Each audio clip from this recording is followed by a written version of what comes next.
der tibetische Premierminister der Exilregierung. Es ist Dr. Lobsang Sangay. Lobsang Sangay ist seit 9 Monaten unser gewählter Regierungschef, und Lobsang Sangay hat aufgrund seiner Wahl zum Premierminister seine Stellung bei der Harvard University aufgegeben, wo er 16 Jahre dort war, und ist jetzt seit 9 Monaten im Amt und ist in Dharamsala. Und heute ist er nach Wien gekommen und wird uns eine kurze Botschaft übermitteln von der tibetischen Exilregierung. Bitte begrüßen Sie mit mir ganz herzlich Dr. Lobsang Sangay.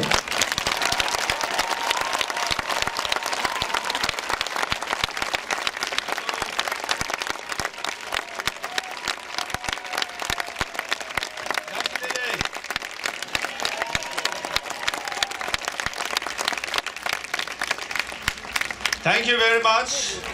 Tashi Delek. I know good Morgen. I just want to say thank you to the organizers of this Solidarity rally. It sends a message to Tibetan inside Tibet that international community, people of Austria, people of European community care for Tibet.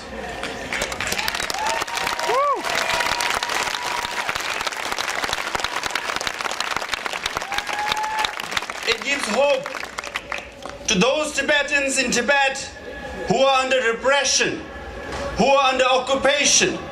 Tibetans in Tibet are saying, occupation is unacceptable and repression is unbearable.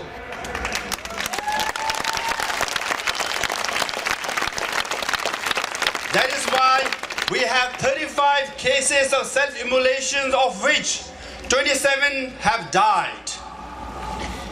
And still, the Chinese government has the audacity to blame His Holiness the Dalai Lama and the Tibetan administration for self-immolation, which is not the case, because there is no space for freedom in Tibet. There is no space for freedom of speech. There is no space for rallies, demonstrations, hunger strikes. Hence, Tibetans are concluding, if you participate in peaceful demonstration, you might get arrested, often tortured, maybe shot at. Because this year alone, 8 Tibetans were shot dead for participating in peaceful demonstration. That is why Tibetans are choosing a drastic, sad, tragic action of self-immolations. Unfortunately, the intention and the motivation of Tibetans is to highlight their suffering. Their intention also is not to harm anyone. Of the 35 self-immolators, they have not harmed even a single individual yet. The Chinese government calls self-immolation a violence, a terrorist act, which is not the case. Sit down, please. Tibetans in Tibet continues to be under political repression, environmental destruction, cultural assimilation, and economic marginalization. That is why they are forced to take such drastic actions. We, the Tibetan administration, do not encourage, in fact, urge Tibetans not to self-immolate as a human being. But as a Buddhist, you pray to those who die.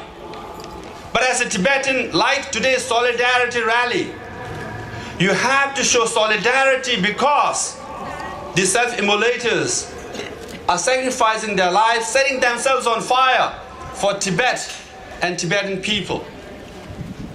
So this Solidarity rally sends a clear message to Beijing. Yes, Austria and people of Austria and Europe regard economic rights as important, but equally, human rights is important.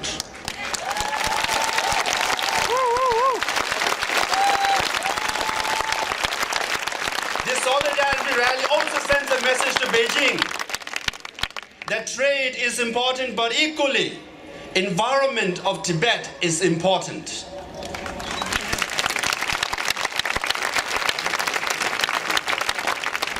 Two universal slogans or cries of Tibetans who are self-immolating are clear. They want to see the return of His Holiness the Dalai Lama to Tibet and freedom for Tibetan people. These are universal demand.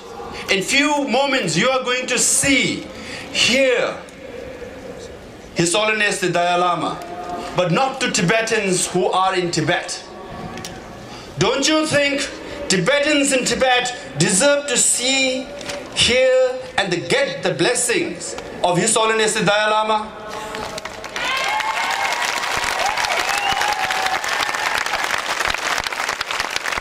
What you are going to witness in few minutes is denied to Tibetans inside Tibet. Not only denied, monks and nuns are forced to demonize and denounce His Holiness the Dalai Lama. That is why monks and nuns are setting themselves on fire. But self-immolation have taken place in Vietnam against Vietnam War, in Czechoslovakia in 1969, and even in China and in Arab Spring, in Tunisia. But 35 Tibetans, yet international community is not yet able to come out and support to the extent they could. We appreciate statement of concerns. We appreciate resolutions, but it's time European Union sends a fact-finding delegation to Tibet and assess what is going on and report to the Chinese government.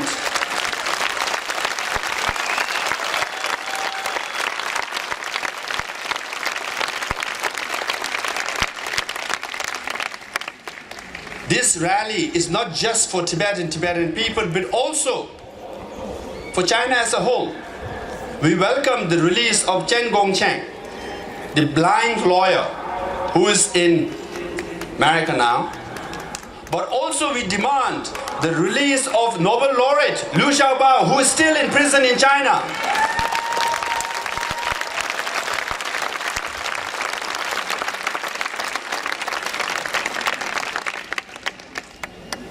Now often wherever I go, especially since I've taken over the political leadership, I'm asked this question: do you really think you can go back to Tibet?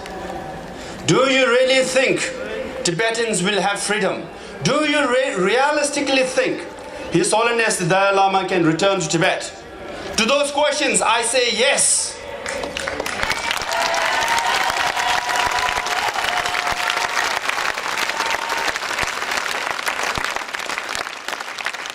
As I was introduced, I spent the last 16 years at Harvard Law School. I left America. I left my job at Harvard to return to India to serve Tibet and Tibetan people, because our day will come. It's coming soon.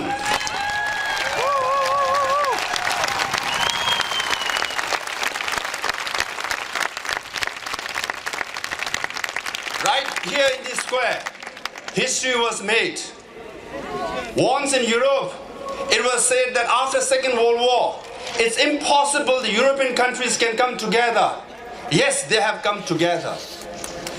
Some said it's impossible the Berlin Wall will collapse. It did.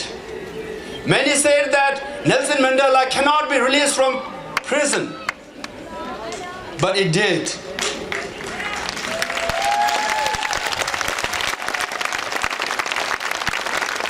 And many said that Arab countries, Islam and democracy are not compatible.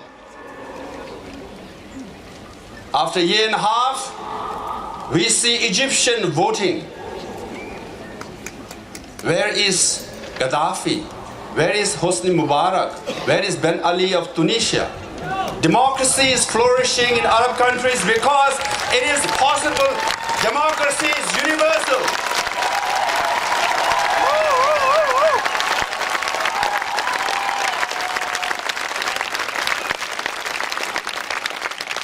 So Tibet, the issue of Tibet and Tibetan people is also not impossible. In fact, it's possible. Why? Because few months ago, Aung San Suu Kyi was in house arrest. How many people told you Aung San Suu Kyi cannot be released, there cannot be democracy in Burma? Now it's happening. Aung San Suu Kyi fought the election and she swept the election. She is in the parliament. Now she is visiting Thailand pretty soon.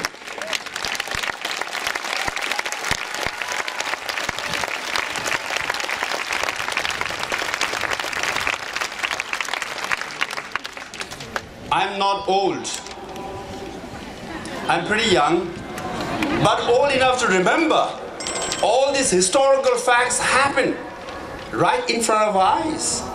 And still, how can we say Tibetans will not have their freedom? How can we say His Holiness the Dalai Lama cannot return to Tibet? He will, because these are the cries of the Tibetans who are self-immolating, who are setting themselves on fire. They are saying, world, the international community, hear us.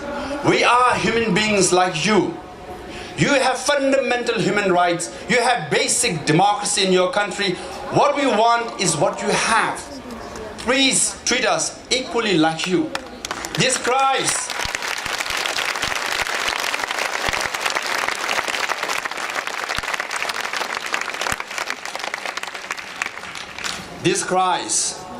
might sound unrealistic to you, but to me, it is going to be a reality of tomorrow. As Aung San Suu Kyi got released, she fought the election, she won, democracy is coming to Burma. Now Arab countries are experiencing democracy. Next is Asia. It's coming and it will come to Tibetan people as well.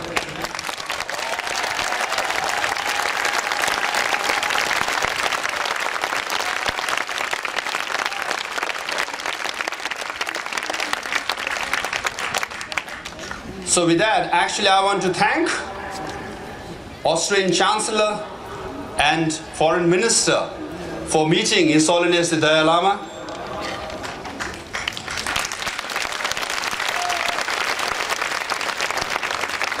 Because Austria is sending a message to Beijing. Yes, we want to have good relationship with China, but equally we want to respect world leader like His Holiness Dalai Lama, that he is welcome to come to Australia, and we will give him the honor and respect that he deserves.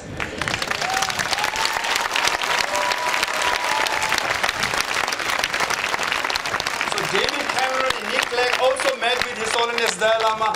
World leaders will meet with His Holiness Dalai Lama. That sends a message to Beijing that repression and occupation cannot continue. There are people around the world, including in this rally, who cares for Tibet and Tibetan people. So with that note, I just want to say to Tibetans that this is a people's organized event. This is a really honorable thing to do, and I want to thank all the organizers and the Tibetans from many countries who are here, and all the people who are here to show solidarity. Be with us, remain with us. We will march from here all the way to Lhasa one day soon. Thank you.